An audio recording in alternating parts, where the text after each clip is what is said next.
Greetings and welcome back to Room 303 in our Talks with Walt, as we are calling our readings through the deathbed edition of Walt Whitman's Leaves of Grass. We turn now to a poem, The City Dead House, poem number 5 of the 38 of Autumn Rivulets. I'd like to challenge you to think about autumn as being representative or symbolic of old, while rivulets representative of new, and that is to say, Autumn Rivulets is a somewhat paradoxical cluster title. And we're going to see a number of ways in which that plays out in Autumn Rivulets, but especially now in this really remarkable little poem, The City Dead House. Now, I want to remind you that Leaves of Grass, as we've argued, is what we're calling a sustained theodicy. That is to say, why must there be pain and suffering? We're going to obviously focus on one form of pain and suffering here, and it's a very tragic one, and it's going to take us to Victor Hugo's Les Miserables, which, interesting date, right, is for us 1862. I mean, think about the significance of that date given the publishing dates that we're talking about with Leaves of Grass. Now, our assumptions are that you've been following our stuff at learnstrong.net. Down that left-hand side, Talks with Walt is our playlist, and that you've been with us from the very beginning, hopefully, all the way up to and including a set of introductory comments for Autumn Rivulets, and then we just worked with Old Ireland. Our Nortons will tell us that this poem was first published in 1867, so I mean, consider 1862 as Hugo's Les Mis. In 1867, Leaves of Grass, and has remained substantially unchanged in text and title, still very popular, was a poem by Thomas Hood, The Bridge of Sighs, in 1844, which depicts and ponders in an insistent dactylic rhythm a suicide prostitute, while the author properly maintains aesthetic distance from the subject. Compare, obviously, that with the poem that we're about to study, no question. Compelling poem, and I want us to consider that there's interesting tension in America about the whole issue of the institution of prostitution, and it was so in Whitman's day as well. For example, as a journalist, Whitman had very interesting views. Two suggestions I can make for you here. He once, in the 1840s in an editorial, he once said, "The evils and horrors connected with the payment for women's labor, sewing, bookbinding, umbrella work, he said, is going to be something that he doesn't approve of." And then a little bit later, he warned his readers that economic injustice is an evil that sows a public crop of other evils. He also asks, somewhat hyperbolically, in another piece of writing journalistically, what? The reader will say, "Poor pay? Do you think my getting my shirts made so cheaply or my buying clothes at a low price has anything to do with female crime?" And by crime, obviously, he means here prostitution. Now, you'll maybe remember that amazing line from Song of Myself 15. Do you remember this one, guys? When he says that the opium eater reclines with rigid head and just open lips, the prostitute draggles her shawl, her bonnet bobs on her tipsy and pimpled neck. And we pointed out at the time just how amazing an image that was. Prostitution is mentioned in passage, referenced in passage 24 of Song of Myself. The many long dumb voices, that is to say the unheard voices. In Song of the Answer, or Song of Occupations, you fellows on trial in courts will mention it twice. And then, of course, within this section, we have an actual poem to a common prostitute. With all that in mind, City Dead House, emphasis here on dead, as we'll finish the poem, is compelling. I think standing behind this poem is a lot of the Gospels, John chapter 8. And when a prostitute is brought in front of, or an adulteress is brought in front of Christ, and he will say, "Let him who is without sin cast the first stone," I think much of it is standing behind this poem. Well, let's read it. Notice his proposition, his use of prepositions. "By the city dead house, by the gate, and idly saundering, wending my way from the clangor, I curious pause, for lo, an outcast's form, a poor, dead prostitute. Brought, her corpse they deposit unclaimed. It lies on the damp brick pavement. The divine woman, her body, I see the body, I look on it alone. That house, full of passion and beauty, all else I notice not. Nor stillness so cold, nor running water from faucet, nor odors morbic impress me, but the house alone. That wondrous house, that delicate, fair house, that ruin, that immortal house, more than all the rows of dwellings ever built, or white domed capitol with majestic figures surmounted, or all the old high-spired cathedrals. That little house alone, more than them all, poor, desperate house, fair, fearful wreck, tenement of a soul, itself a soul, unclaimed, avoided house. Take one breath from my tremulous lips, take one tear dropped aside as I go for thought of you.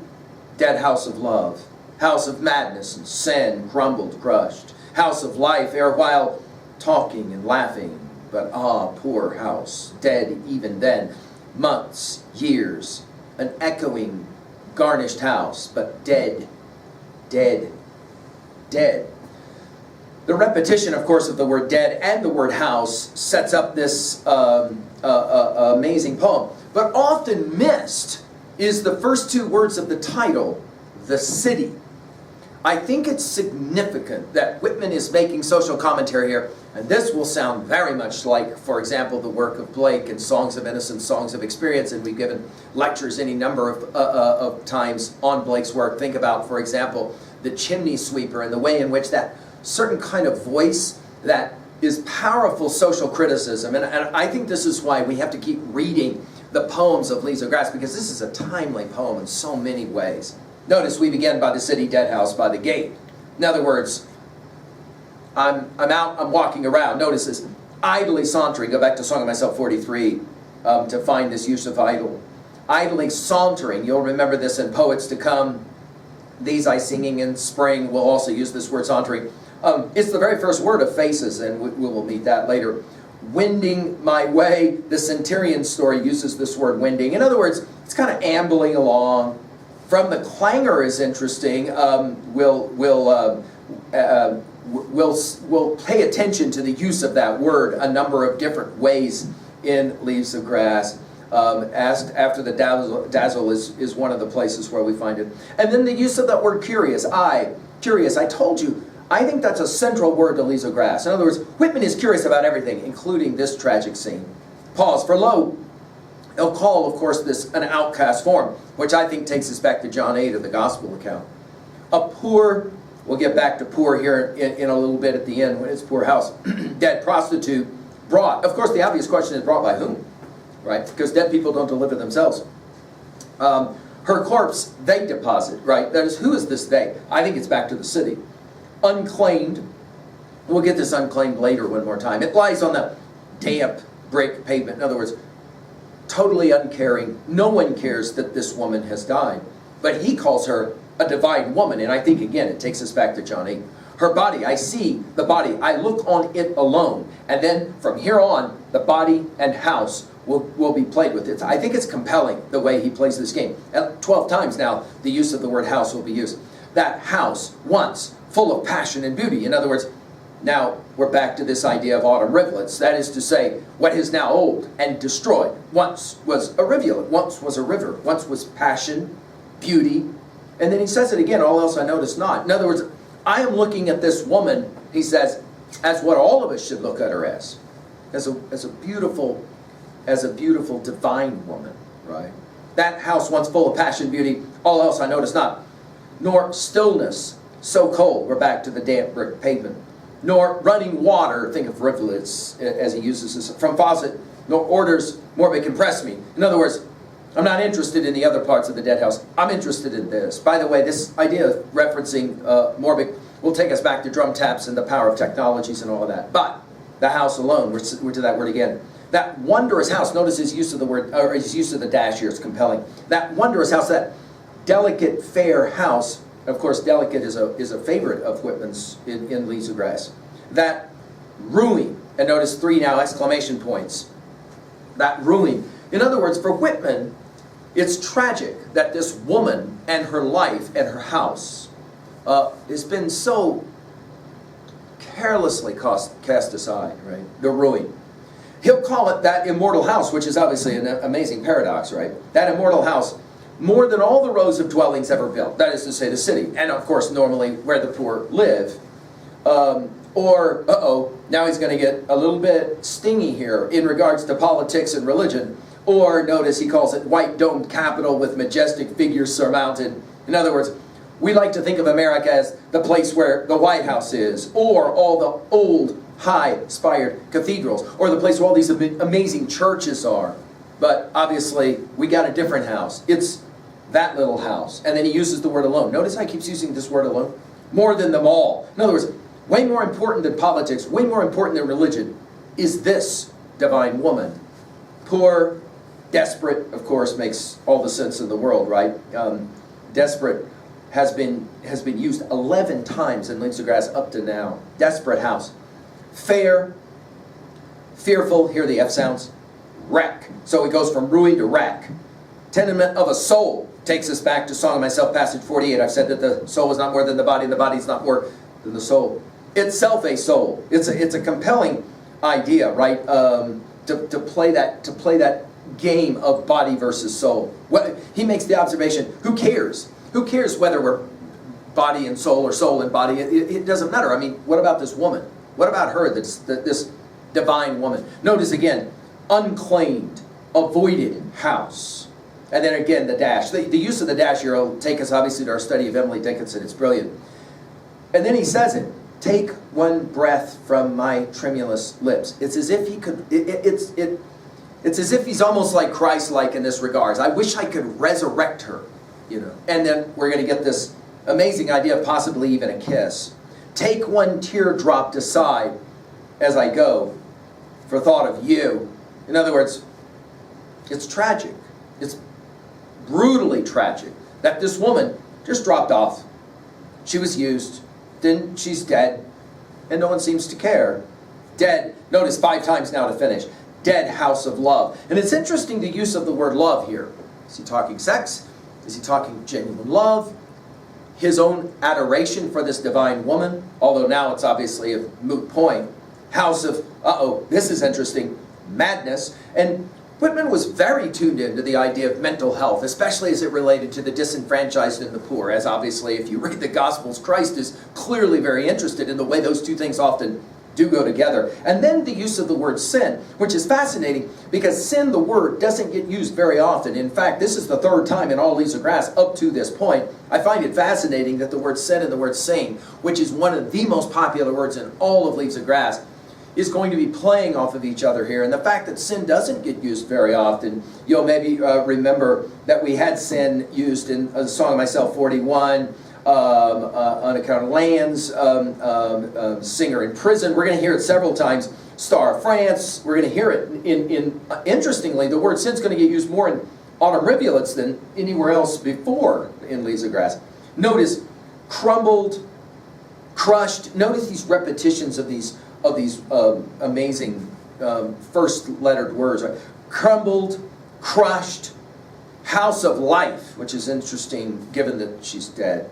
Erewhile talking and laughing. In other words, this woman once was vibrant, right? Now, notice again the dash, but again with low and poor house. And again, the idea of poor, I mean, this will take us to all of our study of Dickens, no question. Obviously, Victor Hugo comes to mind, as does Dickens. Dickens and Hugo are classic exemplars of what it is that we're dealing with here, to give us the picture of what it really is like when we're talking about the poor, the disenfranchised.